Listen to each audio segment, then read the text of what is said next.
there's dirt on my hands. So ito, try natin itong 10 real photos that cannot be explained. So 10 photo na hindi natin ma-explain. Ay, kaya ko i-explain yan. Oh, explain ko ha kung ano yan. Hindi nyo kaya explain, ako explain ko. Ito ay Slapham. Subscribe nyo ang Slapham. Napakaganda ng mga video niya.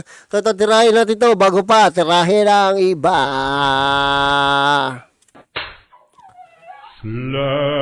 Ang kulit eh, no? Slapham.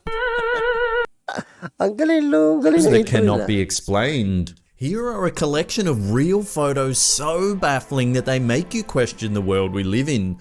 From a giant flying reptile to compelling evidence of time travel. Join us as we investigate 10 real photos that can't be explained. Number 10. The Mystery of the Pteranodon. In 1864, during the Uy, gago, di ba dinosaur yan? American Civil War, 6 soldiers claimed to have shot down some kind of unknown bird or monster near Vicksburg. The creature in the photo resembles a pteranodon, which is a giant flying reptile that existed during the Cretaceous period throughout what is now modern North America. Number 9. Dinosaur yan, di ba? Ang bilis naman eh. Ito, dinosaur to. Tapos lumang photo. Ba't nasigaw na naman ako? Ba't tumisigaw ka na naman, Boss Trino? Tapos lumang photo. Wala pang edit tong araw. Lupit to. Tamo yung mga bigote nila. Pare-parehas pa. An old lady in nursing home. When this lady moved into a nursing home in the mid-90s, her family took this photo. When it was developed, a figure of a man gago, hindi ko nakita yan. Ngayon, bigla ko na lang could nakita. be seen in the background. On a closer inspection, the old lady claimed it was her husband, who had died 13 years earlier. The family insisted no one else was present when the photo was taken. Number 8. Takot talaga ako sa mga photo. The Cooper family photo. There's very little info on this photo and many call it a hoax for obvious reasons, but it's still a damn creepy image. Creepy nga. The story goes that the Cooper family from Texas had just moved into the house and was celebrating when the dad of the family took this photo. When the photo was developed, there was a terrifying figure falling from the roof of the house. Sabi niya, yung photo daw ay na-develop. Oo nga naman nung araw kasi makikita mo lang yung picture pag na-develop na. No one knows who or what it is. Many claim it's the spirit of the former owner of the house. Number 6. Hindi nila kaya i-explain. Ako kaya ko explain yan. Birthday yan nitong bata. Tapos itong lalaki, ka-birthday niya yung bata. So siya yung mag-iihip nung kandila. Kaya nakaganyan, nakatapat sa kandila. Oh. Hihipan niya yun eh. Or what it is. Many claim it's the spirit of the house. In 1907, 9 fishermen caught what they claimed to be a Cadborosaurus, a giant sea monster. Ang haba oh. Tapos ito oh, para isda. The Cadborosaurus is a famous North American cryptid named after Cadboro Bay in Canada. The massive and elusive sea serpent has been spotted from Alaska all the way down to Southern California. To this day, no scientist has been able to identify the creature in this photo. Number 6. Siguro ito mga to, di ba yung ilalim ng dagat natin, hindi pa na-explore. Siguro ito, yan yung nakatira doon. Hindi natin alam yung mga species doon eh. Siguro to, umangat to, tapos namatay, tapos nakita, tapos bihira natin siya nakikita, no? Ang haba, oh, tinan nyo. Para, akala ko nga punong kahoy kanina eh. No scientist has been able to identify the creature in this photo. Number 6. The Solway Spaceman. This one has been flying around the internet for a while, but the story is just too good to pass up. In 1964, Jim Templeton took a photo of his daughter while they were picnicking in Burgh Marsh overlooking the Solway Firth in Cumbria. When the photo was developed, it sent the media into a frenzy, garnering worldwide attention. There in the picture was a tiny spaceman just above the young girl's head. Templeton claims no one other than his wife was there that day. Kodak verified that the image had not been tampered with and even put out a reward to anyone that could prove otherwise. But the story only gets stranger. Mr. Templeton claims he was visited by 2 men dressed all in black who were referred to as number 9 and number 11. They insisted that he take them to the site where the photograph was taken. Then, just days later, all the way in Australia, a missile test launch was aborted after the technicians claimed they saw 2 spacemen identical to the one in the photograph out on the firing range. Bizarrely, the aborted missiles were built in RAF Spedadum in Cumbria, just a few miles from where the photograph was taken. Many claim they saw a UFO near the Australian launch site around the time of the incident. Number 5. O, di ba yun? Di ba may picture yung bata na may astronaut. So, tapos malapit lang daw tong missile. Di ba, lumipad yung missile, sumabog. Pagsabog ng missile sa ere, kasi unsuccessful eh. Pagsabog, tumalsik yung, yung astronaut. So, eksakto, nung nagpicture yung photographer, eksakto, na pabaksak dun yung, yung astronaut. UFO near the Australian launch site around the time of the incident. Number 5. The Ghost of Three Men and a Baby. Three Men and a Baby is a 1987 comedy film starring Ted Danson. In one scene, about an hour into the film, Danson's character is walking across the room. In the background, when the camera pans past the window, a strange figure is standing there. It is said to be the ghost of a young boy who committed suicide in the house many years earlier.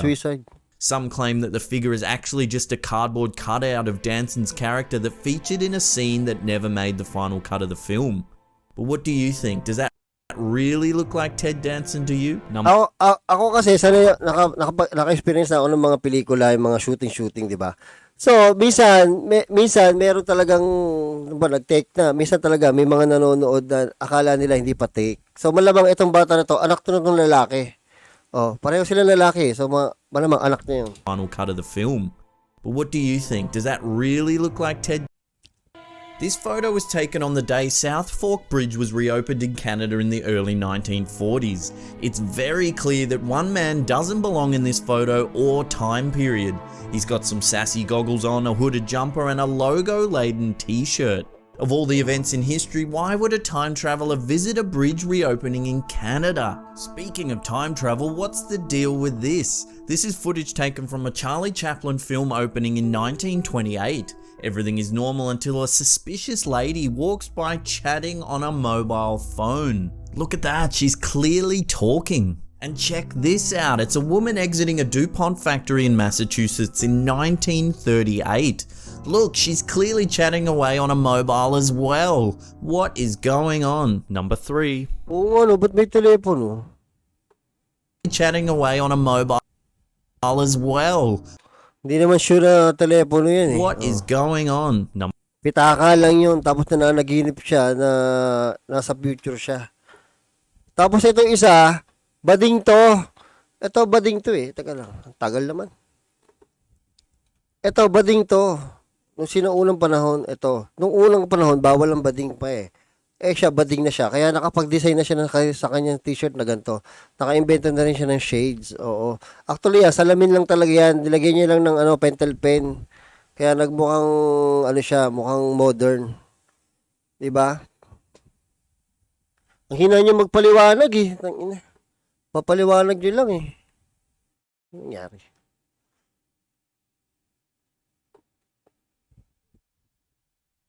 Okay. Away on a mobile as well. What is going on? Number 3. Time travel memento left in Chinese tomb.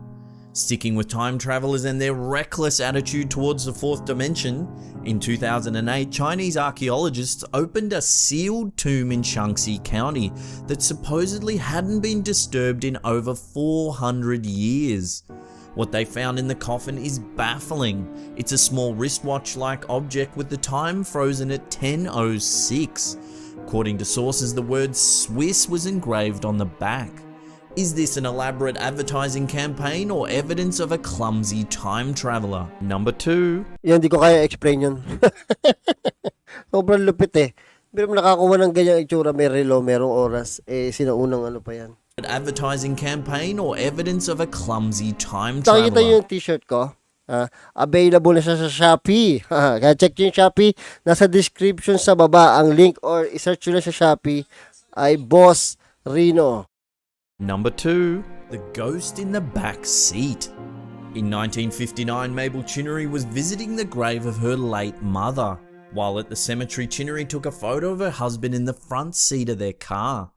When the photo was later developed, a mysterious figure could clearly be seen sitting in the back seat. Chinnery claims it's an image of her dead mother. A photographic expert examined the photo and determined that it hadn't been tampered with, nor was it double exposure. Uy, totoo daw yun. Totoong picture daw to. So, totoong multo to.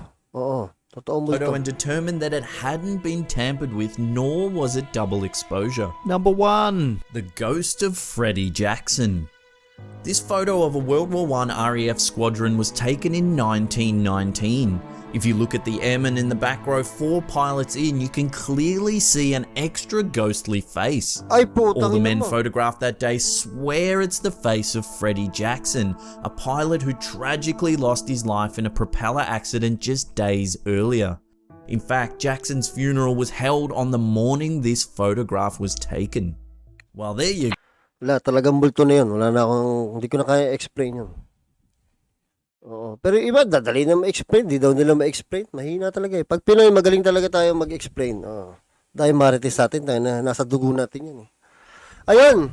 Diba? 10 real photos that cannot be explained. So, pero na-explain natin. Oh, magaling tayo sa kanya.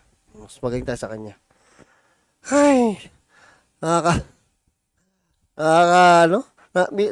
Wala nakakatakot masyado. Masyado lang nakakamangha. Oh, yung iba.